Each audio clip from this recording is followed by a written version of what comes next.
Agustus 1945. Dua bom atom telah menghancurkan Hiroshima dan Nagasaki. Jepang sekarat.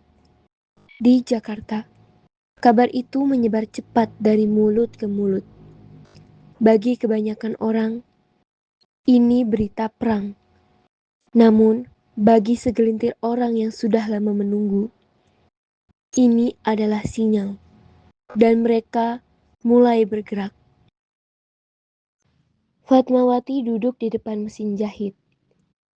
Bayi Guntur tertidur dalam gendongan di pangkuannya. Tangannya bergerak hati-hati, mempertemukan tepi kain merah dengan kain putih.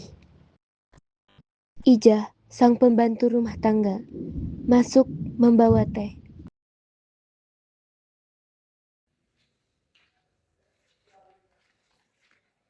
Nyonya, sudah hampir malam, istirahat dulu. Ini tehnya diminum dulu, Nyonya. Simpan saja di meja, Ija. Nanti kau minum. Aku masih ada pekerjaan. Nyonya. Ini kain apa, Nyonya? Kenapa warnanya merah dan putih? Asing sekali rasanya. Ija, sebentar lagi kita akan merdeka. Aku menjahit kain ini untuk kemerdekaan. Apakah ada yang perlu saya bantu, Nyonya? Tidak usah, tolong titipkan saja baikku.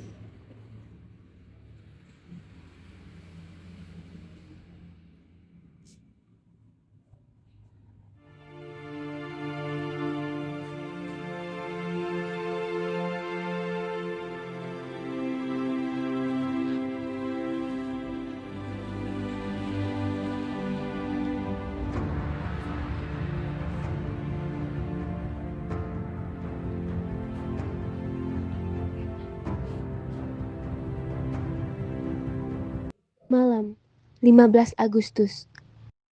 Begitu kabar menyerahnya Jepang bocor keluar, para pemuda langsung bergerak.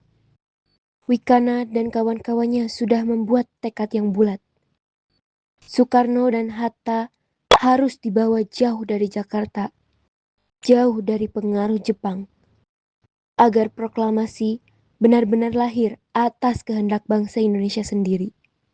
Soekarno dan Hatta sedang duduk berdiskusi di meja bulat. Tiba-tiba, pintu diketuk dengan keras. Wikana dan Sukarni masuk dengan langkah tegang dan raut wajah serius. Siapa itu Bung Karno? Coba kita lihat. Mari kita cek. Wikana, ada keperluan apa Anda datang ke sini? Saya ada keperluan denganmu, Bung Karno, Bung Hatta. Baik, silakan duduk.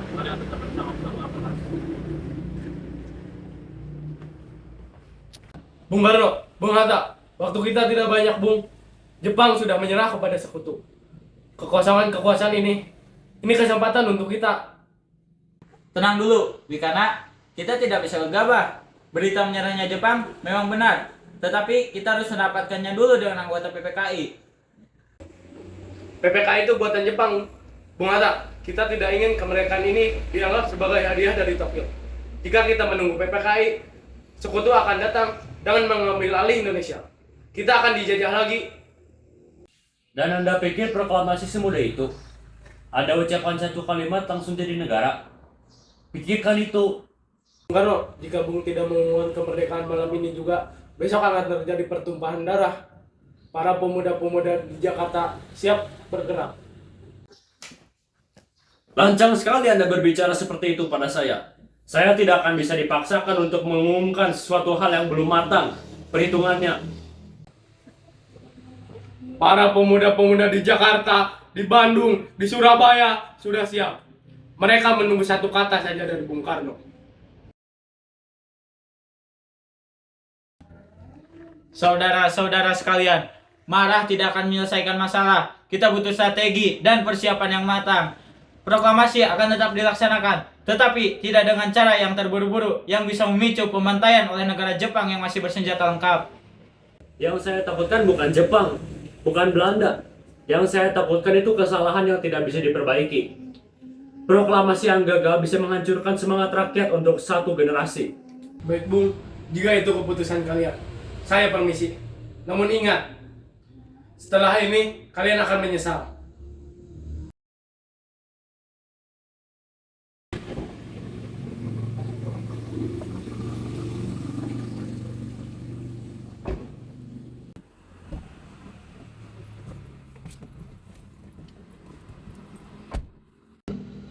Cepat, kita harus tiba sebelum matahari terbit. Saya takut ada tentara Jepang yang melihat kita.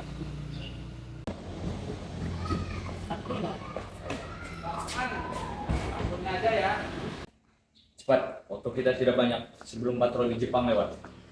Mau lewat mana kita? Tunggu. Baik-baiklah kalau kita lewat pintu belakang saja. Baik.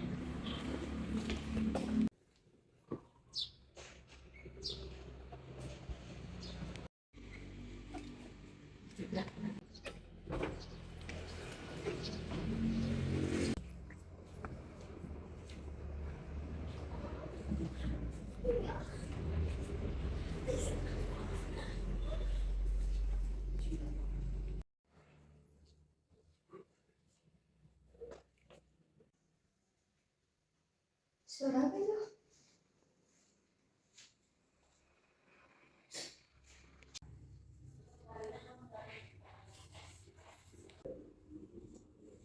Ada yang bisa membantu. Cari saja dia dulu. Siapa kalian? Lepas! Tolong!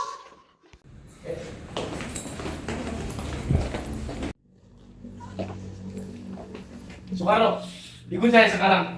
Ada apa ini, Sukarni? Ikut saya sekarang. Ada apa ini, Sukarni? Cepat! Bung Karno, ini demi keselamatan Anda. Anda harus ikut kami sekarang juga. Ada apa ini?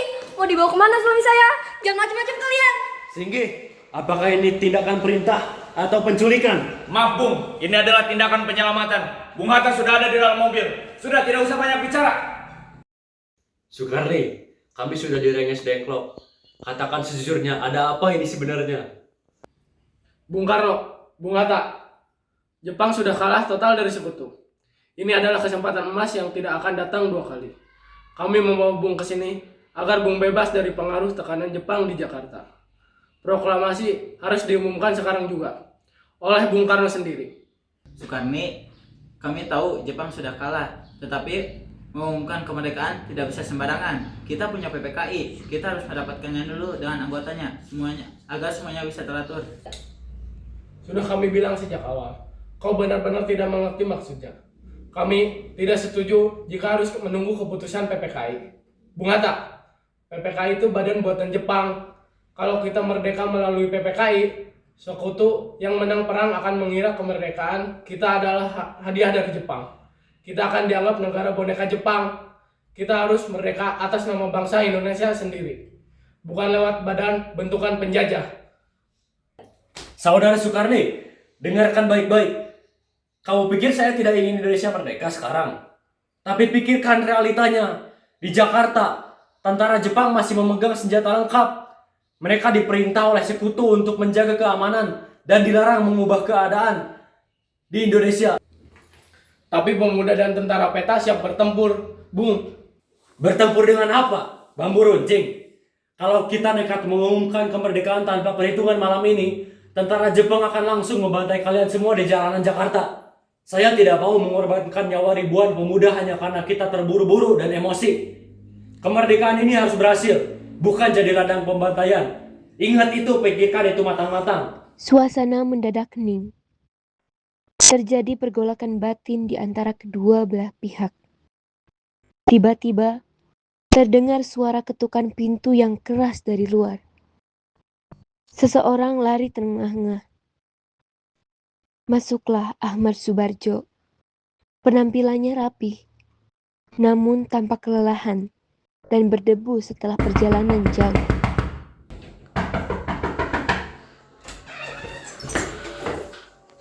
Subarjo! Syukurlah kalian berdua baik-baik saja.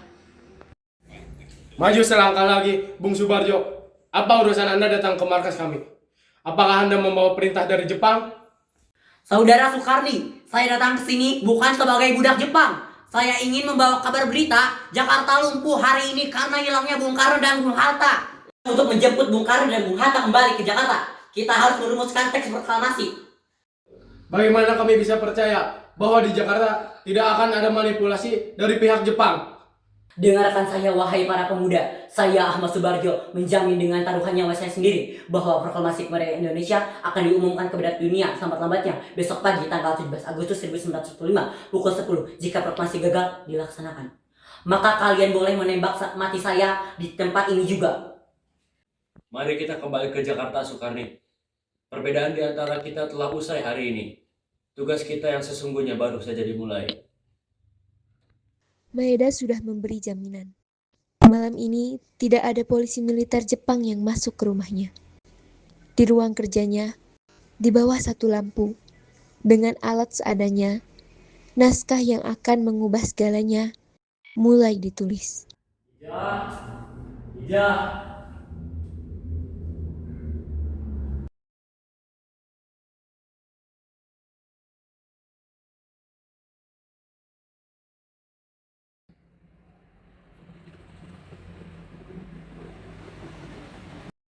Apunten Tuan, ada yang bisa saya bantu? Tolong panggilkan Sayuti ke sini. Baik Tuan, akan saya panggilkan Sayuti untuk menemui Tuan.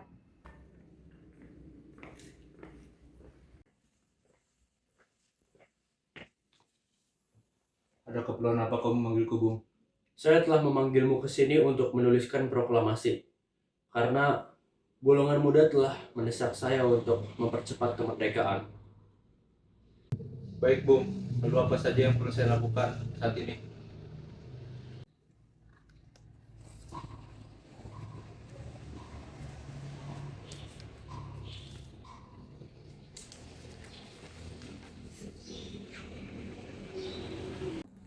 Singkat saja, 2 paragraf.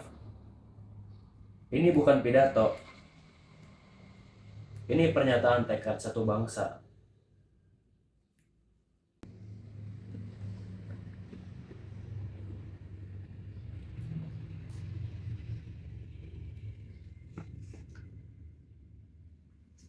Setuju.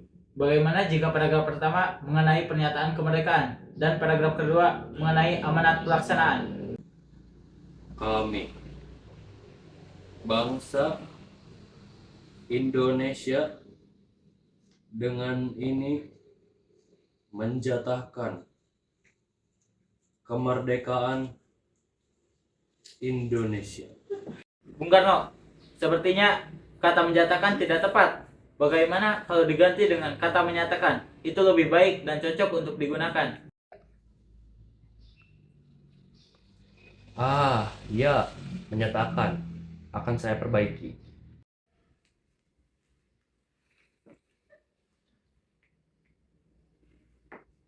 Untuk penandatanganan atas nama wakil-wakil bangsa Indonesia. Maksudnya seperti apa ini, Bung?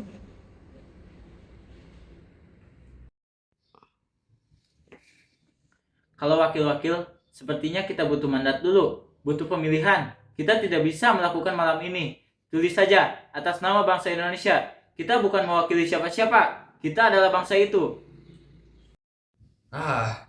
Benar juga, Hatta. Baik kalau seperti itu. Sayuti, ketik ini. Ejaan boleh disesuaikan. Isi tidak boleh diganti satu kata pun. Harus selesai sebelum fajar. Siap, Bung. Sayuti Melik memasukkan kertas ke mesin ketik.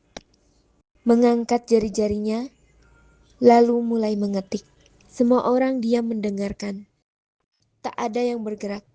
Suara kecil mesin tua itu mungkin suara paling penting yang pernah terdengar di tanah ini. Sayuti Melik berhenti, menarik kertas, membacanya sekali, lalu menyerahkannya kepada Soekarno.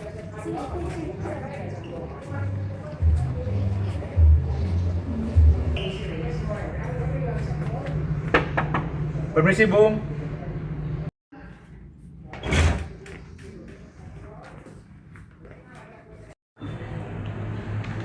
Bung, ini teksnya. Apakah ada yang ingin diperbaiki? Proklamasi Kemerdekaan Indonesia. Pada hari ini, hari Jumat tanggal 17 bulan Agustus tahun 45. Atas nama bangsa Indonesia, dengan ini menyatakan kemerdekaan Indonesia. Hal-hal yang mengenai pemindahan kekuasaan dan lain-lain diselenggarakan dengan cara seksama dan dalam tempo yang sesingkat-singkatnya. Jakarta, 17 Agustus 45, atas nama bangsa Indonesia, Soekarno dan Hatta. Ya, sudah benar. Terima kasih banyak Sayuti telah membantu saya. Rakyat pasti bahagia jika mendengar kabar ini. Dengan tanda tangan kita di sini, Bung.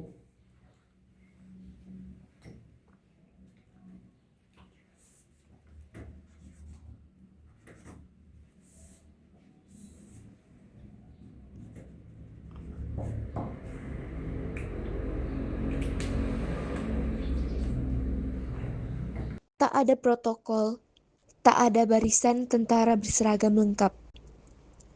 Yang ada hanya sebuah halaman rumah biasa, sebuah tiang bambu, dan ribuan orang yang menahan nafas. Soekarno berjalan ke depan mikrofon. Langkahnya terasa berat. Bukan karena takut, tapi karena ia tahu kata-kata yang akan ia ucapkan tidak bisa ditarik kembali. Soekarno berdiri di depan mikrofon. Hatta di sebelah kanannya, dan Fatmawati beberapa langkah di belakang. Kerumunan diam total. Soekarno membuka naskah. Ia memandang kerumunan sebentar. Matanya menyapu wajah demi wajah. Lalu ia berbicara. Saudara-saudara sekalian, saya telah meminta saudara-saudara sekalian untuk hadir di sini untuk menyaksikan suatu peristiwa maha penting dalam sejarah kita. Berpuluh-puluh tahun kita bangsa Indonesia telah berjuang untuk kemerdekaan tanah air kita, bahkan telah beratus-ratus tahun. Proklamasi.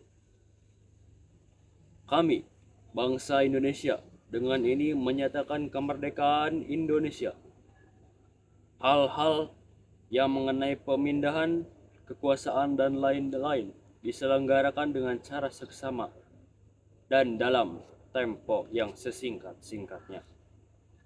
Atas nama bangsa Indonesia, Soekarno, Hatta, Jakarta, hari 17 bulan 8 tahun 45. Alhamdulillah.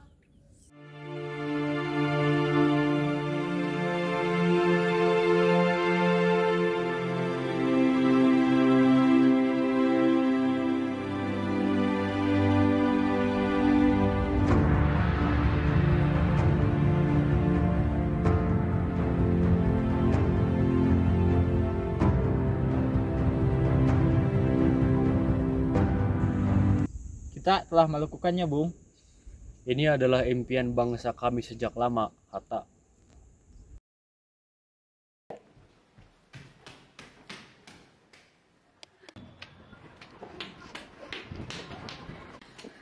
Menteri, pengawasan sudah dibacakan. Tadi pagi jam 10 di pengawasan, Bung sendiri yang membacanya. Saya tahu, Rani. Saya tidak ada di sana semalam. Saya menyaksikannya di rumah dan mendengar mesin ketiknya dari jauh. Lalu, kenapa Mbak tidak ikut semua pengawasan tadi? Semua orang ramai di sana. Pekerjaan saya bukan hanya menyaksikan, tapi memastikan seluruh orang Indonesia tahu apa yang baru saja terjadi. Kalau saya ikut menyaksikan di sana, lalu siapa yang mengetik berita ini?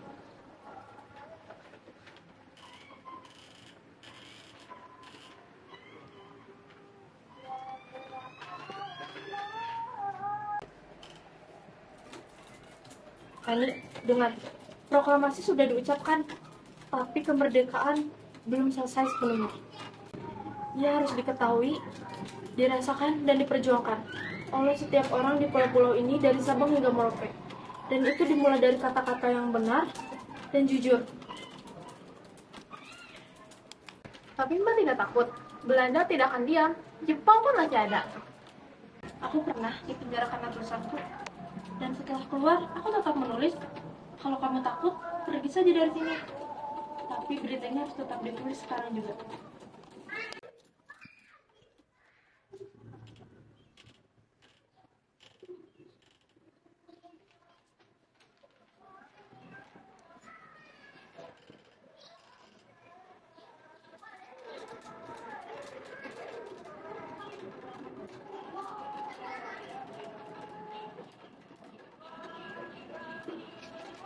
Sayuti mengetik naskahnya, aku mengetik beritanya. Mungkin begitulah caranya kita masing-masing menjaga bagian kita sendiri. PPKI, Panitia Persiapan Kemerdekaan Indonesia, beranggotakan 27 orang dari seluruh penjuru Nusantara. Setelah proklamasi, ia berubah menjadi lembaga paling legitim yang ada. Representasi bangsa Indonesia yang baru merdeka. Dalam 4 hari, mereka bersidang 3 kali. Dalam 4 hari itu pula, sebuah negara dilengkapi dengan semua organ yang ia butuhkan untuk hidup.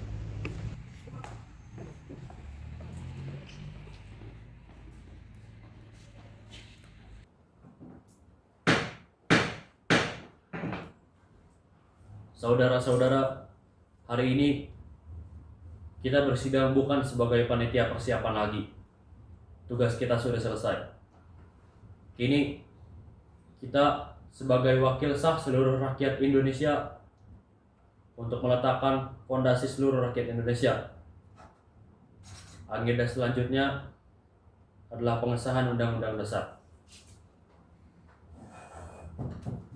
Saudara-saudara, sebelum kita mulai, ada satu hal yang perlu kita bahas terlebih dahulu.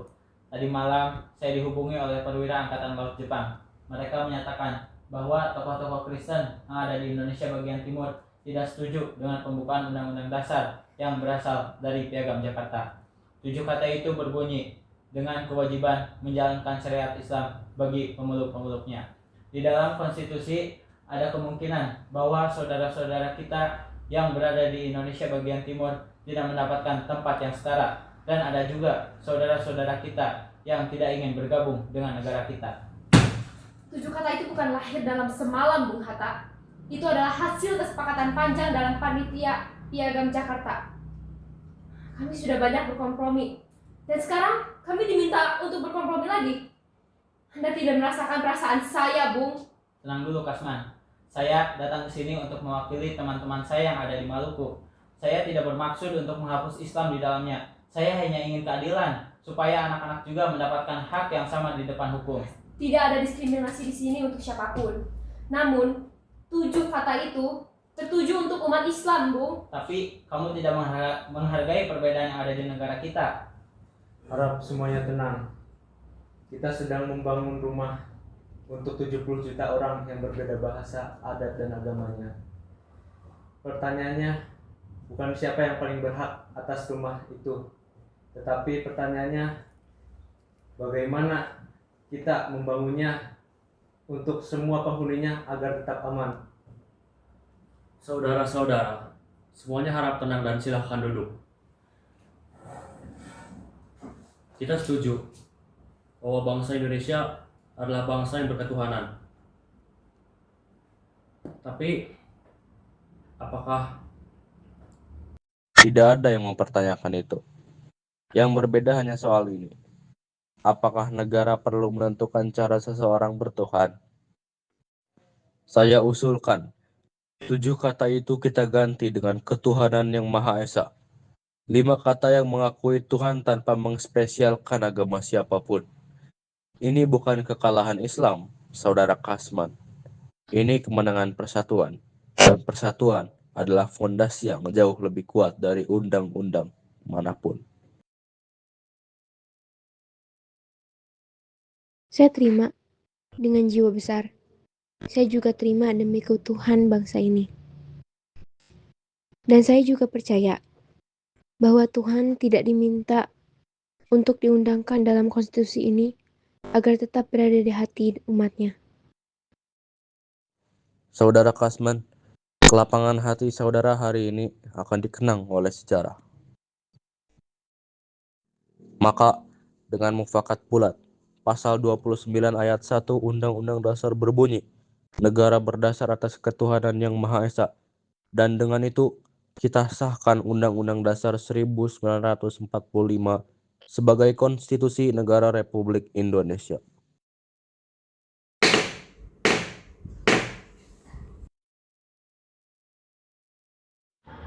Saudara-saudara, siapa yang paling kita percayai untuk memimpin bangsa yang baru lahir ini? Ada 2 nama yang sudah kita kenal lama.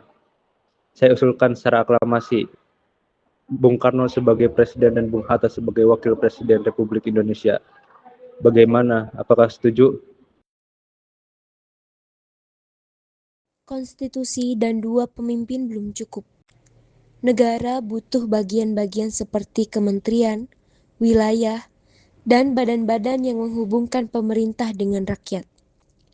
Ini pekerjaan yang sunyi, tidak seheroik proklamasi, tapi sama pentingnya.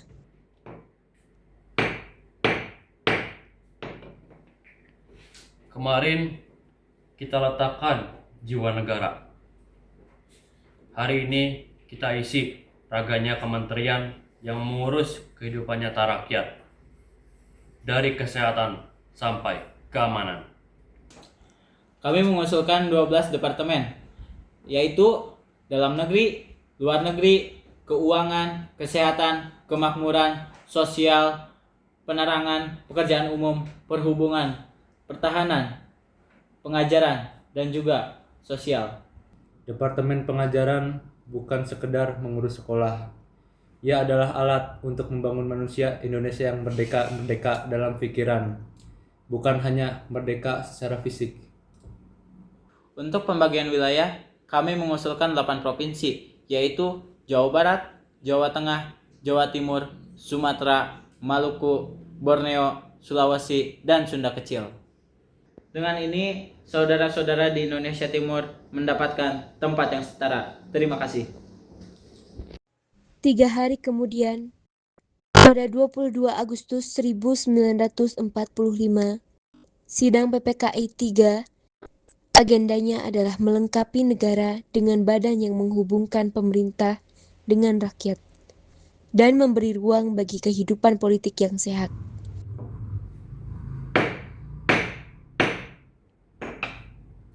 Kita perlu 3 hal hari ini. 1. Badan Perwakilan Rakyat Sementara. 2. Kekuatan pertahanan yang sah. Dan yang ketiga, ruang bagi kehidupan politik yang demokratis. Untuk Badan Perwakilan, kami usulkan Komite Nasional Indonesia Pusat atau yang biasa disebut KNIP. Ini perlu.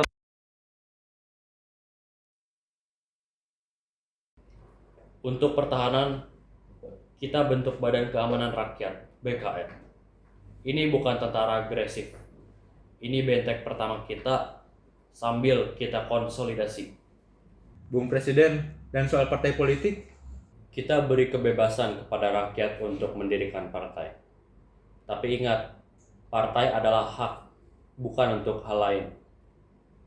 Perbedaan pandangan itu sehat. Perpecahan bangsa itu racun. Dengan terbentuknya KNIP dan BKR, lengkaplah fondasi dasar Republik Indonesia. Kita membangun negara ini dalam 4 hari. Sekarang, tugas kita adalah mempertahankannya selamanya. Sidang PPKI saya tutup.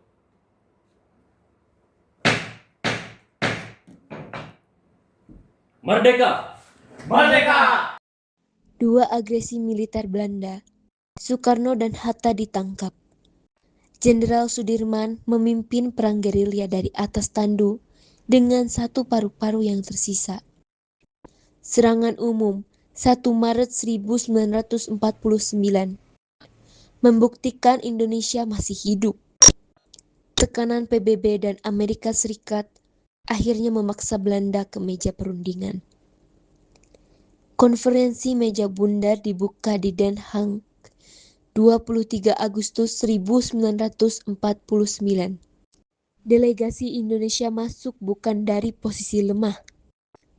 Mereka masuk sebagai wakil bangsa yang sudah 4 tahun membuktikan dirinya tidak bisa dihancurkan. Hatta tahu ini. Disinilah perang sesungguhnya dimenangkan atau dikalahkan. Bukan dengan senjata, tapi dengan kata-kata yang tepat di waktu yang tepat.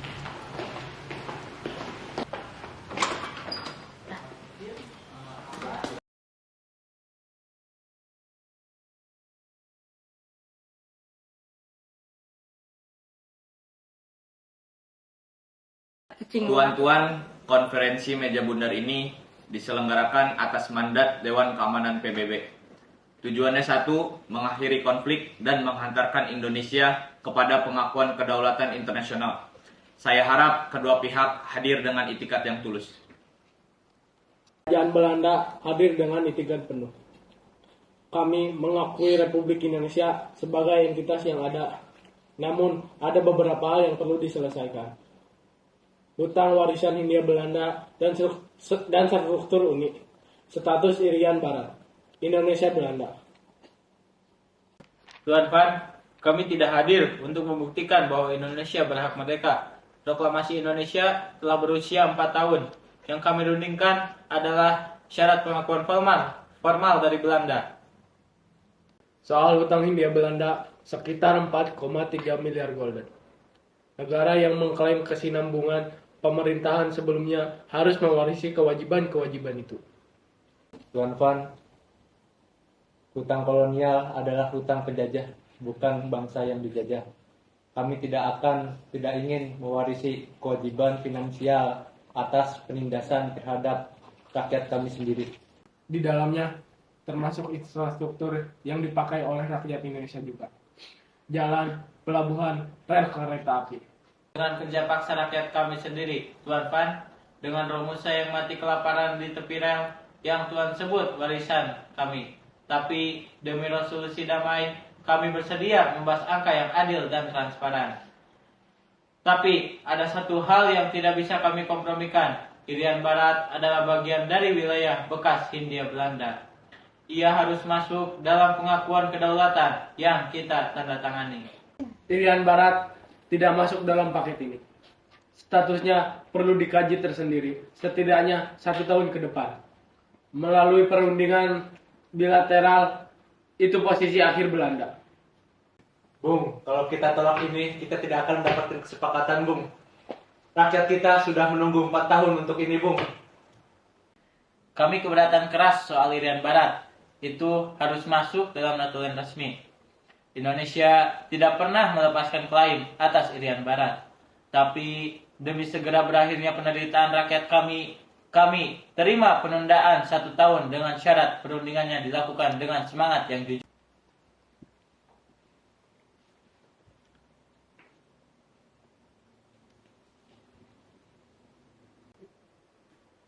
Belanda menyetujuinya. Dengan dicapainya kesepakatan atas poin-poin utama, konferensi meja bundar ini telah mencapai hasilnya.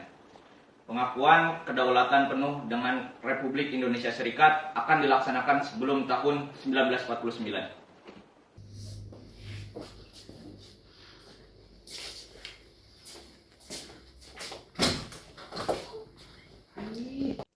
27 Desember 1949.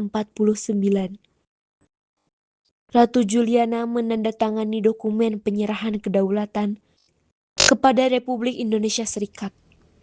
Pada saat bersamaan, di Jakarta, upacara berlangsung di hadapan ribuan warga. 4 tahun, 4 bulan, 10 hari setelah proklamasi, dunia akhirnya mengakui apa yang sudah diketahui rakyat Indonesia sejak 17 Agustus 1945. Saudara-saudara sebangsa dan setanah air, pada hari ini, 27 Desember tahun 1949, Kerajaan Belanda secara resmi mengakui kedaulatan penuh Republik Indonesia. 4 tahun lalu, di halaman rumah biasa di Pegangsaan Timur, kita menyatakan sendiri. Hari ini, seluruh dunia mengakuinya. Pengakuan ini bukan hadiah. Ini hasil dari tetes darah yang jatuh di Surabaya, Ambarawa, dan juga di Bandung. Hasil dari setiap langkah gerilya di hutan yang dingin, dan juga hasil dari kata yang kita perjuangkan di atas meja perundingan. 4 tahun lalu saya mendesak Bung Karno di Rengas Dengklok. Saya tidak sabar. Akhirnya hari ini datang. Dan saya mengerti bahwa yang menentukan itu bukan kecepatan, tapi keteguhan. Dan sekarang pekerjaan yang sesungguhnya baru saja dimulai. Kemerdekaan yang kosong tidak ada gunanya. Ia harus diisi dengan pendidikan, dengan keadilan. Jangan sampai kita mampu memerdekakan bangsa kita, tetapi setelah itu menjajah satu sama lain. Waktu aku menjahit bendera merah putih, aku tidak tahu kalau hari ini akan datang atau tidak. Tetapi aku terus menjahit. Karena ada hal-hal yang harus dikerjakan, bukan karena kita tahu hasilnya, tetapi kita percaya bahwa ia layak diperjuangkan.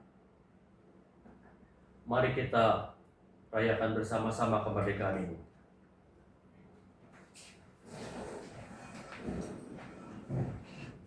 Merdeka! Merdeka!